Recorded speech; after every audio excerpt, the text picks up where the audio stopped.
Je m'appelle Geneviève Levallois, je suis née Geneviève Collin d'une famille de fonctionnaires d'outre-mer depuis plusieurs générations.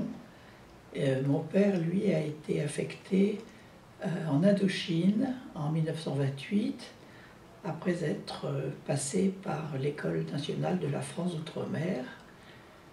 Il a fait sa carrière donc uniquement au Tonkin, comme on disait à l'époque, c'est-à-dire le Nord-Vietnam maintenant.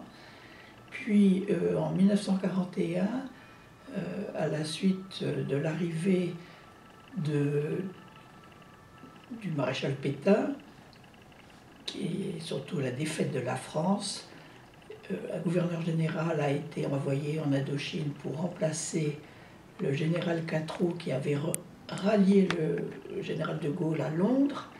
Et cet amiral Decoux a tenu rigueur à mon père de son attachement au général Catroux et l'a envoyé au Laos, qui était une affectation réservée aux célibataires ou aux volontaires, alors que mon père était père de 4 enfants. Donc c'était vraiment la punition visible aux yeux de tous. Mon père s'est beaucoup attaché à ce Laos qu'il n'avait jamais fréquenté jusque-là, enfin administré jusque-là. Et puis est arrivé dès 1940 l'entrée des Japonais en Indochine, l'accord qui a été passé avec l'amiral Decoux pour accepter la présence de l'armée japonaise, qui avait besoin de ce passage entre la Chine et l'Indochine pour rejoindre le Siam, comme on disait à l'époque au lieu de la Thaïlande maintenant, et la Birmanie. C'était la grande invasion japonaise, commencée bien plus tôt, comme tout le monde le sait. Donc il y a eu de 40 à 45 une cohabitation gérée par des accords d'armistice entre les représentants de l'État français en Indochine et le gouvernement japonais. Mais l'autorité est toujours restée entre les mains de l'administration française. Les Japonais avaient un droit de passage, si on peut dire, mais en fait ils ont installé des garnisons, au fur et à mesure des années qui passaient, se sont étoffés en armes et en personnel. Enfin, l'armée avait nettement augmenté par rapport aux accords de départ de la présence des Japonais en Indochine. Et puis, dans le contexte de la guerre du Pacifique, les Japonais ont voulu s'assurer que le passage par l'Indochine leur serait toujours possible. Ils ont donc lancé le 9 mars 1945 à 21h un assaut sur toutes les garnisons françaises d'Indochine et sur tous les lieux de commandement civil. Ça a été fait au Tonkin, à Nam, Cochinchine, Cambodge et Laos. Donc ça a été ce coup de force, comme on l'a appelé, du Japon. Les ressources françaises en armée, en munitions, en équipement étaient vraiment très dépassées. On disait même que c'était les restes des armements de la guerre de 14-18. En nombre, c'était évidemment complètement disproportionné. Et donc cet assaut des Japonais, aussi bien sur les camps militaires que sur les administrations civiles, tout le monde a rendu ses armes pratiquement au petit matin du 10 mars. Quelques garnisons ont résisté 2-3 jours, mais ont été à court de munitions et ont fini par se rendre également. Voilà. Dans ce contexte, dans ma petite ville de Takek, dont mon père était le résident de France, de la province du Khammon, nous avons été internés, arrêtés puis internés, dans la journée du 10 mars. Tous les hommes ont été emmenés également dans ce même bungalow, hommes, femmes, enfants. Il y avait eu parmi nous quelques blessés de la nuit précédente, bien sûr. Et pendant 5 jours, nous étions réunis à peu près environ 80 personnes dans un bungalow où il y avait 8 chambres. Donc vous voyez là, c'était d'un confort très relatif. Au bout de ces 5 jours, le 15 mars, à l'appel du soir, puisqu'on nous appelait matin et soir, les Japonais ont séparé d'un côté du couloir les femmes et les enfants des hommes, puis les hommes ont été emmenés en 2 vagues et ont disparu de notre vue. Nous sommes restés, femmes et enfants, dans ce bungalow sans savoir ce qui se passait. Et nous avons appris, je dis bien, nous étions le 10 mars, nous avons appris fin octobre suivant que tous les hommes avaient été massacrés cette nuit-là. Il n'y a eu aucun survivant, fonctionnaires, civils, commerçants, militaires, prêtres, évêques, tous ont été massacrés, semble-t-il, certains décapités, certains fusillés, certains enterrés vivants, puisqu'on a trouvé de la terre dans leur bouche, à moins qu'ils aient été jetés dans la fosse, seulement blessés, et qu'ils aient terminé leur vie au fond de cette fosse. Et nous, les femmes et les enfants, nous avons été internés donc du 10 mars au 10 septembre suivant 1945. Nous avons donc vécu ces 6 mois de captivité dans des conditions relativement inconfortables, pas de soins, pas d'accès à autre chose que le quotidien de prisonniers, prisonnières. Un bébé est né à la fin du mois d'août. Il faut savoir que nous étions gardés par la Kampetai. La Kampetai, c'était l'armée qui était assimilable, on a toujours dit OSS, puisqu'elle ne devait obéissance qu'à l'empereur. Et ils étaient réputés pour leur fanatisme reconnu. Donc, ils n'ont jamais voulu nous dire où avaient disparu ces hommes qui avaient quitté le bungalow le 15 mars. Ils nous racontaient des histoires qu'ils étaient emmenés ici, emmenés là, mais enfin, nous n'avons jamais su ce qui se passait. Donc, on était toujours dans l'attente du retour des hommes. Et puis, il y a eu la capitulation japonaise, après les 2 bombes atomiques. Mais la Kampetai, donc, à laquelle nous avions affaire, ne voulait pas rendre les armes tant qu'elle n'avait pas reçu les ordres de l'empereur. Depuis Calcutta, la mission française d'Extrême-Orient avait été informée par les troupes qui avaient pris le maquis dans la nuit du 9 au 10 mars, les troupes de Takek, en petit nombre bien sûr, et avait été prévenue de ce qui se passait dans cette ville du bord du Mékong. Et ils ont décidé de nous parachuter une mission pour nous libérer, sachant que là où nous étions, il n'y aurait aucune possibilité d'accéder par la terre.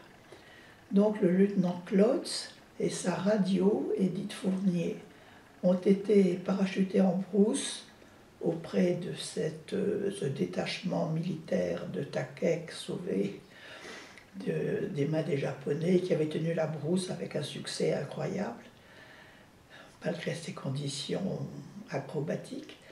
Et ils sont venus négocier avec les Japonais qui nous gardaient toujours notre libération. Et cette libération n'a pu avoir lieu que le 10 septembre. Et là, nous avons été évacués sur le Siam. Il suffisait de traverser le Mékong, qui était la frontière entre le Laos et le Siam. Puis nous avons eu un long périple de réfugiés de ville en ville, jusqu'à l'arrivée à Bangkok 2 mois plus tard. nous étions entre les mains d'une mission britannique et qui avait autre chose à faire que de s'occuper de ce petit troupeau de femmes et d'enfants dont le bébé est né le 26 août en captivité. Et c'est là qu'une mission française, cette fois-ci, est venue dire à ce groupe de femmes et d'enfants que depuis le 16 mars précédent, tous les hommes avaient été tués. Ça a été évidemment un moment effroyable, un cataclysme, parce que si nous vivions toujours, c'était dans l'espoir de revoir les hommes. C'était le... Et puis tout s'effondrait. Les autorités françaises de Bangkok ont décidé, ma mère et ses 4 filles, donc la femme du chef, lieu du résident de France, dont les autres femmes ont accusé de ce massacre en expliquant que tout le monde connaissait sa résistance aux Japonais et que c'était ça qui avait dû provoquer ce massacre. Donc il y a eu une scène assez pénible où toutes ces femmes désespérées se sont jetées sur ma mère pour l'accuser. Et les autorités françaises présentes ont donc décidé de nous séparer de ce groupe de femmes pour que ça trouver un peu d'apaisement, et nous sommes rentrés par Calcutta, puis l'arrivée en France s'est faite tout à fait à la fin des novembre 1945. Voilà. On n'a pas de papier, on n'a pas de carte d'identité, on n'a rien. On arrive les mains vides. On est des réfugiés. Quand je pensais, si je suis sensible depuis des années qu'on parle de ces réfugiés, pour moi c'est une réalité concrète, hein. C'est pas un mot, c'est une réalité. On arrive à Paris et on est partagé. Moi, on m'envoie à la montagne parce qu'il paraît que je suis pas en bon état, chez un oncle que je connais pas, que j'ai jamais vu, ni sa femme. Ma grand-mère prend ma sœur aînée, mon grand-père maternel en prend 2 avec maman. C'est le camping, on n'a pas de lit, on n'a pas de couverture, c'est vraiment une arrivée. Je n'ai pas voulu en parler parce que ça a été une trop sale période. La France était dans un état lamentable, lamentable. Après, fin 1945, c'était impressionnant. Et pas de chauffage. Il y avait des cartes d'alimentation. Un bout de pain pour la journée, que le matin on coupait en manière millimétrée pour qu'on ait le même bout de pain pour toute la journée. J'en parle pas de ça, c'est trop pourri. La France de 1945-1946, c'est l'horreur. Bon, nous avons fait le maximum pour nous remettre dans le courant de la vie. Et puis, pendant mes études de droit, j'ai rencontré Michel Levallois, qui était en fait un cousin très éloigné de cette grande famille de fonctionnaires coloniaux, comme on disait, son père étant à ce moment-là en poste à Brazzaville, où ma sœur aînée, jeune mère, était également en résidence. Donc j'ai épousé à 20 ans ce jeune élève de l'École nationale de la France Outre-mer, comme mon père l'avait fait 25 ans plus tôt. Et puis, nous sommes partis quelques mois au Niger, à Niamey, et après, c'était le moment du service militaire. Pendant l'école, tous les élèves faisaient de la PMS, c'est-à-dire non seulement la préparation militaire élémentaire, mais la préparation militaire supérieure. Donc, à leur comment dire, intégration dans l'armée, non, quel est le terme? C'est pas l'engagement, c'est l'incorporation. Ils étaient incorporés en tant que sous-lieutenants, puisqu'ils avaient déjà fait leur formation au cours de leurs 3 années d'école. Et ils faisaient cette formation d'OER, officier élève de réserve, à Saint-Mexan-l'École, où notre 3e fille est née juste après la fin des 6 mois de formation de ces OER. Mon mari est parti donc 8 jours après la naissance d'Agnès, pour Alger, où il était attendu par des camarades de la promotion précédente qui s'étaient lancés dans des officiers SAS chargés de la réforme agraire à Orléansville, qui était dans le département du Chélif à l'époque. Nous étions donc à l'été 59 et ces jeunes sous-lieutenants avaient compris que le camp des 5 Palmiers, à quelques kilomètres d'Orléansville, qui était un camp de tri, disait-on, était en fait un centre où la torture était appliquée de façon presque administrative à des heures ouvrées, avec l'arrêt pour le déjeuner, la reprise après le déjeuner. Et ça a été évidemment une découverte bouleversante et insupportable. Ils ont donc décidé de témoigner, de dénoncer même, en écrivant au garde des Sceaux, Edmond Michelet, ancien résistant, déporté et qui avait subi la torture, pour que des témoignages aussi précis et aussi concrets puissent arriver au plus haut niveau des autorités gouvernementales. Mais comme en même temps ces jeunes sous-lieutenants étaient un petit peu sous l'œil de la sécurité militaire, ces rapports, c'est moi qui les écrivais, pour que l'écriture ne soit pas reconnue. Éventuellement, je ne sais pas si la précaution était justifiée, et donc j'ai été au contact de cette réalité horrible, en recopiant les rapports de ces sous-lieutenants. On n'a jamais eu de réponse, bien sûr, mais nous ne nous en attendions pas. Mais c'était, je crois, très fort pour nous de nous sentir à la fois plusieurs et non pas isolés pour faire vivre cette exigence morale qui était au cœur de fonctionnaires, de futurs, enfin ils étaient déjà fonctionnaires, mais de futurs employés dans des postes civils au service de l'État, de la République. Comment garder les yeux fermés ou regarder ailleurs quand il y avait cette réalité sous leurs yeux. Il faut dire que l'aumônier qui était à Orléansville et auquel ils se sont confiés a été extrêmement attentif, compréhensif et ne les a jamais détournés de cette détermination à dénoncer. Le service militaire a duré comme ça. Mon mari étant arrivé, lui, en avril 59, après ses 6 mois de SAMEX dans l'école, il était libérable au bout de 18 mois à cause de ses 3 enfants. L'aînée est de janvier, elle avait donc 24 et 5, 29. Sabine avait 14 mois. Et Agnès avait 2 mois. L'aînée était née à Paris, la seconde au Niger, et la troisième à Saint-Mexan-l'École. Et là, pour le coup, il a accepté de bénéficier de cette mesure générale, qui n'était pas personnelle, mais générale. Et c'est une petite anecdote, l'assistante sociale de l'armée est venue voir dans quelles conditions nous vivions pour affirmer qu'il y avait bien 3 enfants, peut-être, je n'en sais rien. Et donc elle est venue inspecter le logement, comment ça se passait, regarder mes 3 enfants qui avaient grandi.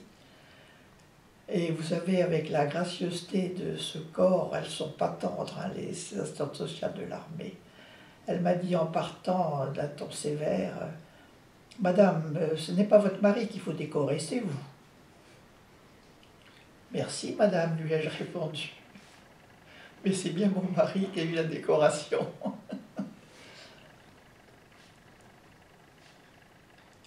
Voilà, donc, mon mari était libérable, et c'est absolument concomitant à la remise par le gouvernement des pouvoirs civils aux autorités civiles. puisque depuis 1958, les pouvoirs civils et militaires avaient été remis aux seuls militaires. Et là, le gouvernement décide de rendre les pouvoirs civils aux civils. Et donc, il nomme à ce moment-là des préfets dans toutes les préfectures dont les généraux étaient les préfets généraux, ce qui était évidemment très particulier. Mon mari décide à ce moment-là, puisque le pouvoir civil reprend les rênes de l'administration en Algérie et que lui-même est un administrateur de formation et de vocation, il retourne à Alger pour dire, ben voilà, je me propose pour devenir le chef de cabinet du futur préfet qui va être nommé Orléansville. Et moi qui étais rentré 2 mois plus tôt parce que le local que nous habitions avait été repris par les militaires, que j'avais été mis à la porte avec mes 3 petites filles en 8 jours, il m'avait dit gentiment, mais non, vous n'êtes pas pressé, madame, vous avez 8 jours pour rentrer en France. J'étais donc rentrée 2 mois plus tôt et mon mari m'appelle pour me dire qu'il va rester en Algérie alors que je n'en pouvais plus de ce séjour très particulier. Et pourquoi il est resté? Il m'a dit, le problème de l'Algérie, c'est le problème de notre génération. Il faut se le coltiner. On ne va pas tourner le dos et aller à Dakar. Parce que la France, le problème de la France en ce moment, c'est l'Algérie. Merde, je lui ai dit, tu as raison, mais quand même, tu le fais payer cher. Mais en même temps, je le comprenais. Évidemment que c'était notre problème. Mais moi, ça me fait ma 2e guerre, hein, et j'ai 24 ans. Alors je trouve quand même que on pourrait s'arrêter là. Donc, mon mari a obtenu ce qu'il voulait, c'est-à-dire le poste de chef de cabinet du préfet d'Orléansville. Et je suis repartie avec mes 3 petites filles à Orléansville pour une nouvelle vie de fonctionnaire en Algérie, jusqu'au cessez-le-feu, 19 mars 62. Donc 3 années d'Algérie, mars 59, mars 62, auquel j'ai participé quasi sans interruption. Voilà. À son arrivée à Alger, mon mari s'est présenté au colonel des SAS chargé de la répartition des officiers fraîchement débarqués. Et quand ce colonel a appris que mon mari avait déjà 3 enfants, il a dit « Je vous remets demain dans le bateau, je ne veux plus vous voir ici ». Et mon mari a répondu calmement « Mais merci mon colonel, mais je suis volontaire et j'espère bien que vous m'affecterez à Orléansville pour cette mission de réforme agraire ».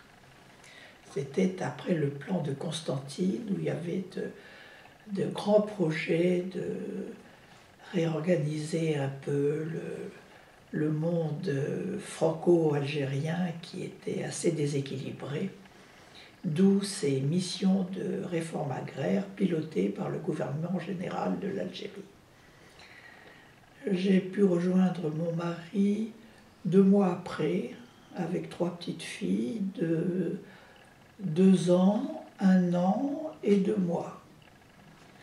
C'était, oui, un peu compliqué, un peu inconfortable, un peu angoissant, parce que Orléansville est une des villes les plus chaudes d'Algérie. Et qu'y arriver en juin, la veille des mois d'été, c'était un petit peu inquiétant. Mais je pense que la jeunesse n'est pas toujours assez raisonnable. Mais c'est vrai que nous avions le souhait, le vœu de continuer à vivre ensemble malgré cet intermède de la vie en Algérie sous les drapeaux. Et là, on a retrouvé 2 camarades de colo et mon mari s'est lancé avec passion dans cette réforme agraire sur tout le département d'Orléansville, qui ne s'appelle plus Orléansville. Je crois que c'est Aïn de Flars maintenant. Et il faisait énormément de déplacements pour aller d'une ville à l'autre, surtout d'une propriété à l'autre. Et des Européens souhaitaient, certains, très peu, mais certains voulaient vendre dans la mesure où le gouvernement leur achetait leurs terres. Et il fallait aller voir de plus près quel genre de terre, quel genre d'exploitation et comment ça pouvait rentrer dans le programme de répartition des terres. J'avoue que j'étais souvent préoccupée de voir partir, les routes n'étaient pas sûres, le département du Chélif n'était pas un des plus calmes, il y avait le Ouarsenis derrière avec une Katiba extrêmement active qui faisait des coups de main fréquents. Et là-dessus s'est greffé le travail des camps de regroupement. C'était la période où, après les opérations Châle, de nombreuses populations dans les Mechtas avaient été obligées de quitter leurs habitations, leurs petits villages, leurs petits hameaux, pour être regroupés sous l'autorité de l'armée, derrière des barbelés d'ailleurs. Il y avait des tentes que l'armée avait montées.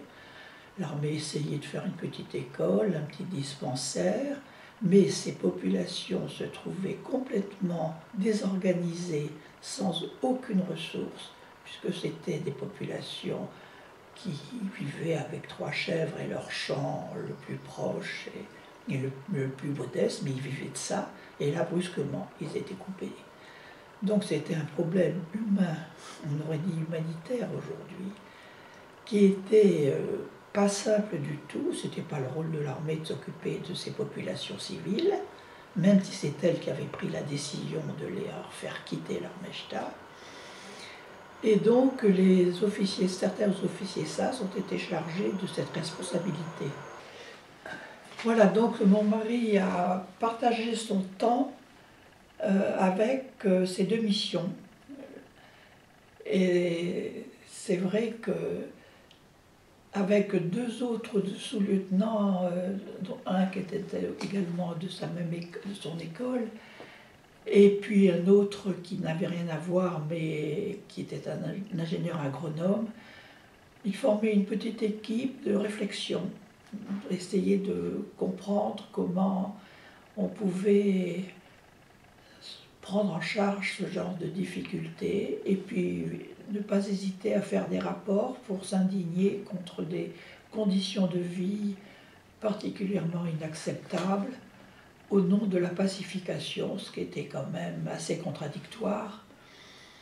Nous étions à Rocher-Noir. Je n'ai pas voulu parler de Rocher-Noir parce que c'est plus la guerre d'Algérie, ça. Non. J'arrête au moment où Michel devient civil, quoi. Et donc les 2 années suivantes, 60-62, il est d'abord à Orléansville pendant 9 mois, puis son préfet étant nommé directeur des cabinets civils et militaires du délégué général Jean Morin, il emmène mon mari avec lui, je suis évidemment, Alger, le putsch, le déménagement à Rocher-Noir. Ça vous dit quelque chose tout ça? Pas du tout. Oui, c'est toute l'histoire de la fin de l'Algérie. Hein. À l'issue du putsch, le gouvernement général comprend qu'Alger est une pétaudière. C'est les explosions de l'OAS, c'est les nuits bleues, c'est les assassinats. Et donc il décide de construire en catastrophe, à 50 km d'Alger, en bord de mer, une ville administrative, Rocher-Noir. Donc c'est lancé très vite après la fin du putsch, enfin. Mon mari n'a pas été emmené avec Jean Morin et les principaux responsables parce que nous habitions dans un autre endroit que le palais d'été.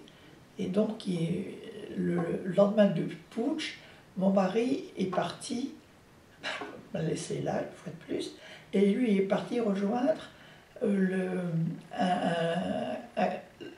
c'était Arfouillou, je crois, général de Médéa qui était resté fidèle au gouvernement. Sachant que son patron, tout le gouvernement général, toute la tête avait été embarquée par les officiers putschistes à Insallah, et on les a embarqués.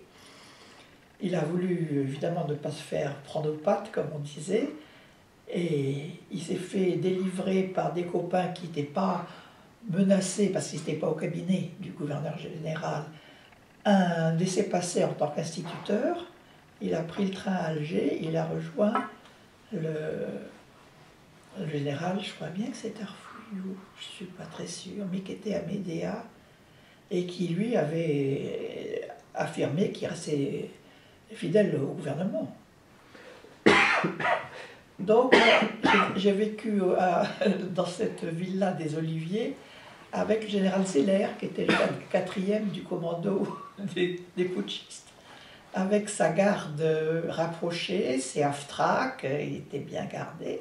Moi j'étais dans une petite maison de la grande propriété, avec mes 3 petites filles, elles avaient grandi, et j'ai vu arriver de superbes parachutistes parfaitement harnachés. Madame, nous avons besoin de votre maison, vous partez. J'en avais commencé à en avoir marre des militaires qui me disaient de partir de là où j'étais. À Orléansville, il l'avait déjà fait, en me laissant 8 jours quand même. Et là, je ne sais pas ce qui m'a venu. Je leur ai dit, écoutez, mes 3 petites filles sont malades, elles ont les oreillons. Je ne les ai plus revus, les beaux militaires. Vous savez ce que ça provoque chez un homme, le mot oreillon. Je ne sais pas pourquoi j'ai dit ça, honnêtement, je n'ai toujours pas compris. Mais du coup, j'ai pu rester, parce qu'où aller?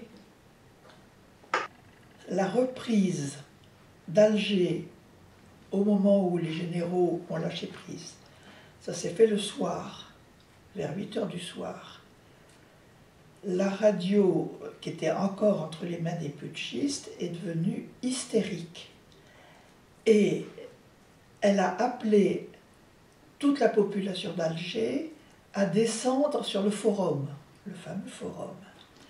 Et la Villa des Oliviers, maintenant, c'est la résidence privée de l'ambassadeur de France à Alger. C'est une très belle villa mauresque dans laquelle il y avait une petite villa où nous étions. On n'était pas dans la grande villa. Et donc, elle est sur les hauteurs, elle est à El Biar. Je ne sais pas si vous connaissez Alger. El Biar, c'est le quartier qui domine Alger, où il y a de très belles résidences. C'était le quartier très plaisant. Ce n'était pas du tout bien au-dessus du palais d'été, qui était à mi-chemin, à mi-côte. Et donc, la radio a appelé les Algérois à descendre sur le forum avec une voix hystérique et hurler DED. Et de là-haut, j'ai vu toutes les routes descendant au forum se remplir de voitures qui klaxonnaient Algérie, française, Algérie. C'était un spectacle, j'ose dire, terrifiant, parce que qu'est-ce qui va se passer avec toute cette foule, désespérée, j'imagine, excitée au dernier degré en même temps. Là, j'avoue que j'étais pas fière, pour dire. Je suis restée toujours calme parce que mon expérience de 6 mois de captivité, ça vous rend calme pour toujours. Vous savez que vous devez vous dominer même si vous avez 9 ans. Vous savez que vous ne devez pas montrer votre peur, que vous devez rester, pas baisser les yeux non plus. Ça forme, hein, ça forge. Donc je n'ai jamais perdu mon sang-froid, je vais dire merci maman, quoi, qui m'avait obligée pendant ces captivités à rester dans l'attitude de dignité. Mais je reconnais que ça a été une heure très angoissante, et puis brusquement, la radio a été enfin reprise, et une voix parfaitement calme. Tout est fini, rentrez chez vous, rentrez chez vous. C'est-à-dire une espèce de décrocher de la violence, de la voix de cette radio excitée, désespérée, hurlante. Enfin, c'était... Je ne sais pas s'il y a eu beaucoup d'émissions de radio, je ne l'ai jamais réentendu, je ne sais pas si elle était enregistrée, mais dans tout ce que j'ai pu suivre, et j'en ai suivi, je n'ai jamais entendu cet épisode de cette radio folle qui convoque tout Alger à descendre au forum. Et alors, brusquement, cette voix basse, calme, rentrez chez vous, tout est fini. Et je peux vous dire qu'au bout du fil, on respire. Et puis 1 heure après, mon mari m'a appelé. Enfin, sauvage, je rentre demain. Merci, je t'attends. Et c'est là que le gouvernement, enfin, Jean Morin, a décidé de faire construire. Alors, petite anecdote, on est reçu par des amis de la famille de mon mari qui étaient des pieds noirs, qui nous aimaient beaucoup, mais qui en même temps, évidemment, vomissaient le général de Gaulle. Et ils nous disent, vous savez, il dit à mon mari, Michel, tu ne peux pas emmener ta femme et tes enfants à Rocher-Noir, parce que pendant la construction, tout est piégé. Ils mettent des explosifs partout. Et quand vous serez là-bas, quand le moment sera venu, qu'ils jugeront utile, ils feront tout sauter. Alors, il y avait beaucoup de bruit, il y avait beaucoup... Bon, on y est allé, hein, on s'y est installé. Qu'est-ce que vous voulez que je vous dise? Simplement, quand il y a eu une alerte dont personne n'a beaucoup parlé, je crois que le 6 janvier 1962, il y a eu une alerte très sévère d'un nouveau putsch autour de Rocher-Noir. Ça a commencé en fin de matinée et surtout en début d'après-midi. Les renseignements convergeaient, il y avait des mouvements de troupes et il se confirmait qu'il y avait un projet très très sérieux, comme le putsch des généraux, d'un nouveau putsch. Alors là, c'était l'OAS, évidemment, c'était une autre configuration. La même chose, à Rocher-Noir, il y avait quelques familles. Moi, avec mes 3 enfants, je faisais un peu le rôle de doyenne, alors que j'avais 26 ans. Hein, parce que, voilà, il y avait quelques jeunes femmes. Il y avait un médecin militaire avec sa femme qui était médecin, donc sa femme avait été recrutée pour Rocher-Noir, et comme son mari était sous les drapeaux, il était venu la rejoindre, mais ils étaient là à tour de rôle, parce que quand ils avaient des permissions, bon, ils n'étaient pas là tout le temps. Mais même ce jeune sous-lieutenant médecin, il venait dans ma pharmacie quand il lui manquait des médicaments, parce qu'il disait avec 3 enfants, il doit y avoir des réserves. C'était très drôle. Donc, on a essayé de mener une vie un peu complètement fermée. Hein. C'était des barbelés, il y avait des half-tracks aux entrées, aux angles de Rocher-Noir. Et bon, on a organisé une messe de minuit. J'ai fait chanter les belles voix qui étaient dans le camp, parce que j'aimais bien faire chanter les gens. On a fait le réveillon chez moi, parce que j'étais toujours la doyenne. À 26 ans, mes 3 enfants, j'étais la doyenne. Hein. Et alors que les autres étaient jeunes mariés, mais ils avaient 30 ans facilement. Et donc, ce 6 au soir, des voisines m'ont dit, écoutez, vous ne restez pas là avec vos 3 petites filles, nous on a des amis, des copains à Alger, vous venez avec nous. On vous embarque, on ne va pas se faire piéger une seconde fois, ça va. Hein, le putsch généraux, on a payé, on ne va pas recommencer. Et moi j'ai dit, je vais demander à mon mari ce qu'il en pense, je ne vais pas partir comme ça. Et je n'ai jamais pu le joindre, parce qu'ils étaient tellement en réunion en permanence pour organiser la défense de Rocher-Noir qu'ils étaient injoignables. Ben, j'ai dit, je reste. Alors j'ai couché mes 3 petites filles dans la salle de bain, enfin qui était la douche, parce que c'était au centre de la maison, et c'est là qu'il y avait le plus de cloisons, de nombre de cloisons. Vous voyez? Je ne voyais pas dans leur chambre, c'était juste derrière le mur. S'il y avait une fusillade, nous étions au bord de la clôture. Donc je trouvais que ce n'était pas l'idéal. Donc alors que la salle de douche était au centre. Donc il y avait au moins 2-3 murs à percer avant. Donc je les ai couchés là, et puis on a attendu. On a attendu. Et à minuit moins 2, il y a eu 3 coups de feu violents. Et mon mari a dit, c'est bon, on est sauvé, ça veut dire qu'on riposte et on ne se fera pas prendre aux pattes, comme le moment des putsch. Parce que ce qui a été terrible au moment, quand il y a eu la prise de tous les responsables, enfin, c'est que Vergé a donné l'ordre de tirer aux gardes mobiles qui gardaient le palais d'été et qui n'ont pas voulu tirer. Ce qui a permis la prise aussi simple du palais d'été avec tous les responsables gouvernementaux de l'Algérie. Il y avait 3 ministres, il y avait Buron, il y avait 3 ministres qui étaient de passage, il y en avait tout le temps des ministres. Et donc, quand Vergé est allé dire aux forces qui gardaient le palais d'été, vous tirez, ils n'ont pas voulu tirer sur leurs frères. On n'a pas beaucoup parlé de cet épisode, il me semble. Et c'est ça qui a permis que tout se passe comme dans du beurre. Le général Gambier était parti à la rencontre des colonnes quand on a su que les colonnes arrivaient sur Alger. Je suis au putsch à ce moment-là. Le général Gambier, qui commandait les troupes en Afrique du Nord, enfin en Algérie, c'était quand même le plus haut gradé en Algérie, est allé à la rencontre de la première colonne qui se pointait sur Alger. Il a mis sa voiture devant le blindé, il est descendu, il a dit « Je suis le général Gambier, votre commandant en chef, je vous ordonne de faire demi-tour ».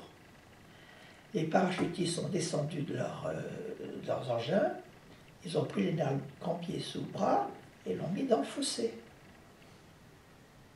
On n'en parle pas beaucoup de ça dans les histoires. Hein. La voiture a été mise dans l'autre fossé, et ils ont descendu.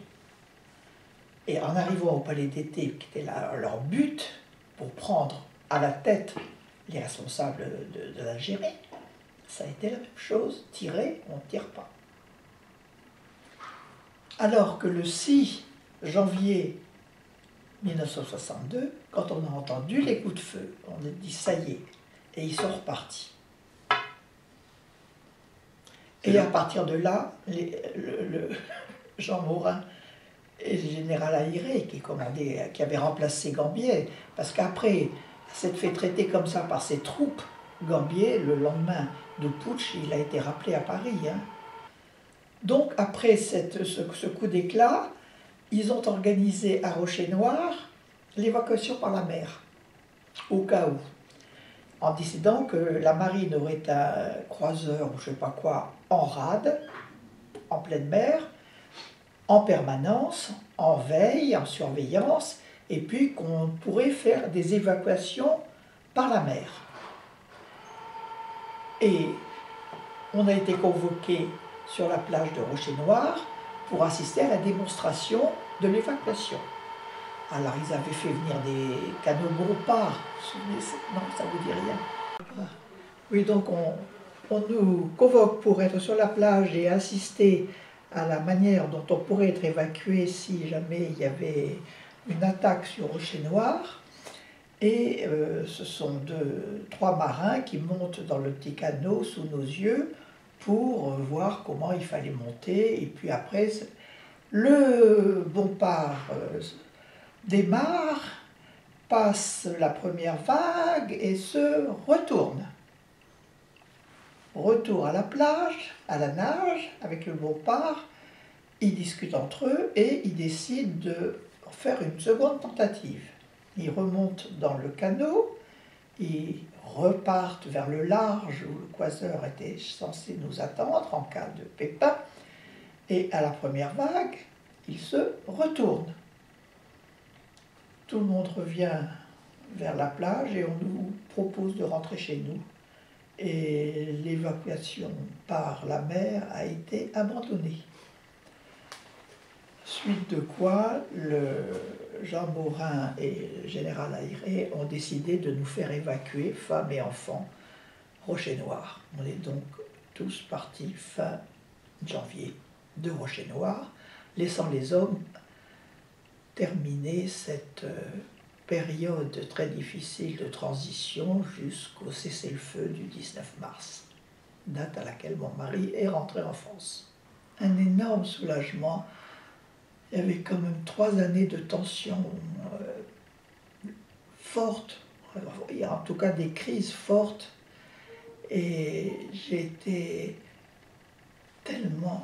Au point que quand mon mari est arrivé, pendant 48 heures, j'ai été incapable de sortir de mon lit. Il y a eu comme un laisser-aller, une démobilisation morale très forte. J'ai lâché. J'étais pas malheureuse, je ne pleurais pas, j'avais aucun symptôme, j'avais plus aucune force physique. C'est comme si on avait débranché la mécanique et qui ne marchait plus. C'est très drôle. Et le dernier épisode que j'ai eu, c'est mon mari a été nommé le 1er mai suivant, donc 62, sous-préfet de La Châtre dans l'Indre, le pays de George Sand.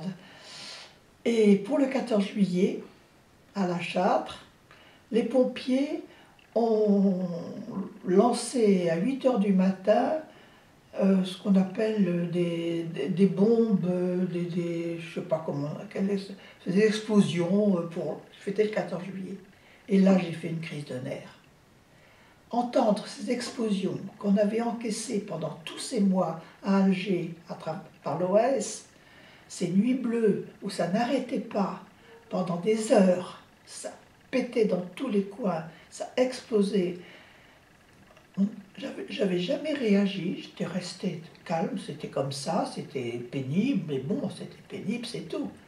Et là, en pleine campagne berrichonne, d'entendre ces explosions, ça a été intolérable. Cette gratuité de l'explosion était tellement en écho avec la dureté de ces explosions algéroises que là, j'ai dit à mon mari, arrête, arrête, vas-y, demande-leur d'arrêter, vite, arrête, je ne peux plus. Et j'étais dans un tremblement, mais c'était invraisemblable, comme il y a eu un écho d'une violence inattendue, imprévue. Voilà, c'était le point final de l'Algérie, sauf qu'au moment du rapatriement de tout ce flot de ratours, nous avons reçu dans l'arrondissement de La Châtre des rapatriés d'Algérie et qu'il fallait enregistrer, à qui il fallait faire les démarches d'accueil pour avoir des prestations, pour avoir des adresses, pour avoir... Mon mari s'est démené de façon incroyable pour trouver des maisons vides, aller voir la Croix-Rouge pour lui demander de fournir des équipements dans ces locaux qu'on mettait à la disposition des rapatriés. La Croix-Rouge, d'ailleurs, de La Châtre, lui a dit « Monsieur le sous-préfet, c'est pas possible parce que nous, ce qu'on a, c'est pour les catastrophes. » Et mon mari lui a répondu « Madame la Présidente, c'est une catastrophe. » Alors elle a été très surprise que ça se passait en France et elle ne comprenait pas la situation.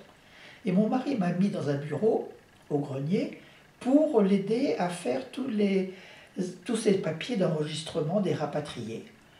Et je me suis retrouvée tout l'été dans le bain de ces retours de rapatriés qu'il fallait enregistrer, qu'il fallait accueillir. On leur donnait à tous le numéro de la sous-préfecture pour qu'ils puissent se faire joindre, parce que dans leurs nouvelles habitudes, leurs nouveaux hébergements, et donc on était réveillés à 6 h du matin ou bien à 11 h du soir parce que quelqu'un appelait pour eux, on prenait le message, on le transmettait, on remettait. On a été une annexe, j'allais dire, très concernée par ce retour des rapatriés, compte tenu de ces 3 années qu'on est passées en Algérie. Et je pouvais vraiment dire aux rapatriés, « Ah, vous savez, madame, nous là-bas, je connais votre là-bas, je viens d'y passer 3 ans. » Et ça les mettait en confiance, ils avaient l'impression de ne pas tomber dans un désert d'ignorance et de... Mais alors, il y a eu des réflexions étonnantes. Je me souviens, ils arrivaient d'Oran, ce qu'on a eu. Et je dis oui, alors moi j'étais à Orléansville. Il y en a un qui me dit, oh, là là madame, là-bas il y avait que des Arabes. Sans commentaire. Ils ne comprenaient pas pourquoi ils se trouvaient dans cet endroit-là, parce que la campagne berrichonne, ça leur disait rien, que c'était un département encore très peu modernisé. Ils découvraient qu'il n'y avait pas l'eau dans les maisons où on les installait. Il y avait l'eau au puits, alors qu'ils arrivaient d'Oran où ils avaient l'eau au robinet. Il n'y avait pas d'évacuation d'eau, il n'y avait pas de tout à l'égout.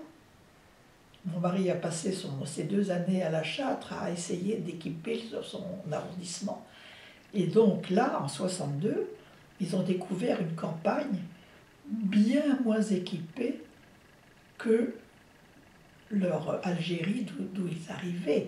Et c'était un choc pour eux, parce que la France n'était pas ça. Et ça ajoutait leur désarroi, ils ne voulaient pas rester là. Ils cherchaient désespérément à se regrouper, ce qu'on comprenait très bien. Et en même temps, cet afflux massif, il fallait bien l'organiser. Ils arrivaient par le train à Châteauroux, et de là, on allait chercher, et on allait... Ça a été tout l'été un énorme boulot. Chaque département avait son stock de personnes à accueillir, à héberger, à enregistrer pour l'envoyer au ministère des Rapatriés. Ils arrivaient en bloc, ils se connaissaient peu, mal, et puis ils avaient de la famille ailleurs, c'était très difficile. J'avoue que moi j'ai eu beaucoup de compassion pour eux, même si je pouvais être choquée par certaines réflexions. Il y avait beaucoup de compassion, parce que moi aussi j'étais une réfugiée. Non, elles me le disent bien, qu'elles n'ont aucun souvenir, vraiment. Surtout mon aînée, qui est une femme extrêmement sensible, très, très fine, enfin c'est une éditrice, elle a fait sa carrière dans l'édition. C'était donc elle pour laquelle j'avais le plus peur. Mais au moment de toutes ces explosions, quand elle ne dormait pas, parce que ça ne les a pas réveillées, mais quand en pleine journée il y avait ces explosions, je leur disais, c'est un camion qui a eu un accident. Je disais un camion parce qu'elles ne montent jamais dans un camion. Il ne faut pas dire voiture, ça. Hein. C'est un camion, alors ça fait du bruit les camions. Ah bon. Et elles se souviennent très bien, l'aînée se souvient très bien des militaires venant demander à ce qu'on quitte la maison. Parce qu'elles étaient en train de jouer à la balançoire qui était devant la maison. Et qu'il y a eu, je crois, un des 3 militaires, dont je ne se dis pas elle qui nous dit, qui a voulu jouer avec sa balançoire. Elle était furieuse qu'on lui prenne sa balançoire. Donc elle a ce souvenir-là. Et quand elle est allée à un salon du livre à Alger, quand elle avait 45 ans, et qu'elle a été reçue par l'ambassadeur, donc à la Villa des Oliviers, elle a dit à l'ambassadeur, et monsieur l'ambassadeur, moi j'étais petite fille dans la maison là-bas, et alors elle est allée retourner voir la maison. Mais vous voyez, elle n'a eu aucun mauvais souvenir. Non, mais ça, et d'ailleurs, on avait peut-être 70, 75 ans, on est repassé à Saint-Maxent l'école, c'est la seule chose qu'il m'a dit, il me dit quand même, je t'en ai fait vivre. Hein. On avait 75 ans, faut mieux tard que jamais. Mais c'est la seule fois où il a eu conscience quand même qu'on avait vécu, parce que ça à l'école aussi, me plaquer avec 3 bébés. La troisième avait 8 jours quand elle est partie en Algérie. Hein. Une maison où il n'y avait pas de salle de bain, où je mettais dans la cuisine chauffer l'eau pour donner les bains aux enfants. Je me suis lavé toute ma grossesse avec les pieds dans le lavabo parce qu'il n'y avait pas de salle de bain. Lui, il prenait sa douche à la caserne. Oui, oui, son père était fonctionnaire. Il avait passé une partie de son enfance à Madagascar, son adolescence à Madagascar. Quand il a fait son stage de l'école coloniale, comme vous l'appelez, l'école de la France d'outre-mer, au Sénégal, et ce qu'on appelle le Mali, c'était le Soudan à l'époque. Enfin, il était très, très, très impliqué dans au fond, la colonisation et la décolonisation. Lui, il estimait que c'était sa génération, c'était la décolonisation et que c'était indispensable de la vivre le mieux possible. Et la fin de l'histoire pour Michel, c'est la Nouvelle-Calédonie. Ça a été un artisan de la décolonisation de la Nouvelle-Calédonie, dans lequel on est encore en train de patauger. Il a fait, juste avant de mourir, un très beau livre sur la Calédonie. Politiquement, des gens m'ont dit, mais il faudrait que ce soit à la bibliothèque de Sciences Po, parce que c'est vraiment une formation extraordinaire. Oui, oui, c'est la décolonisation. Il avait des figures familiales imprécises, des silhouettes. Et par contre, à sa retraite, monsieur le préfet s'est lancé dans une thèse d'histoire qu'il a soutenue. Et il s'est lancé dans l'histoire des Saint-Simoniens, auquel un de ses arrière-grands-oncles avait adhéré et qui a été l'apôtre de la libération des Algériens au XIXe siècle, sous Napoléon III, qu'il ne connaissait absolument pas quand nous y étions. Il a découvert ça quand il avait 53 ans. Et il a fini par dire « Je suis l'Ismaïl urbain des Kanaks ». Vous voyez cette espèce de grande fresque coloniale.